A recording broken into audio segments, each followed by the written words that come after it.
Come with me to watch fireworks! Hello guys! Na-stress na gilig pinangita og locker guys kay puros puno ang locker sa station. And thank God nakita rin may shop sa gawas nga pwede na mo i-check na mo mga luggage. Kabantay mo nga nag-backline na lang mi kay Pirti kataas sa linya sa free shuttle bus. Nidungan na lang pud mi sa mga tao nga nag-backline kay padung man sad sila sa lugar nga mag-fireworks. Nindot man saday ang mga park diri sa Gifu. Uy, may ragi day nag-backline mi aron makita sad namo ni nga mga lugar. Bahalag ka po i-backline kaysa maguhat mi dito sa station og 30 minutes dugay kay ang bus kay taas kay ang linya.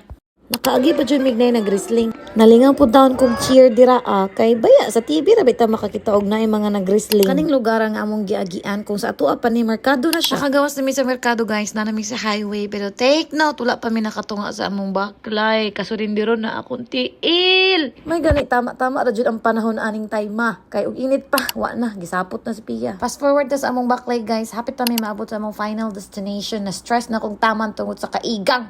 Naabot na gid me. Thank you Lord. Dira nga video guys, abi na mo gamay ran tao pero pag abot nimo sa unahan, sus, perting kadaghan nga halos kulang na lang bombahan. O sige, appreciate sa ninyo ang view. Tanawa, grabe kadaghan. Naapa na sa unahan guys, naapa na sa atbang jud sa river. So anyways, namait na mi daan og pang dinner kay mag-dinner mi daan guys before mag-start ang fireworks kay unya di na namo ma-enjoy. Magnagnaog pa mi sa ubos para magpait palit. Wow! Hawa mo diha sa akong atubangan. Gigutong pag binaklay, mga anta. Kana nga view guys, mao na ang Gifu Castle. O ganahan mo mga to din hala pangari mo. Fast forward, manan anong tag fireworks.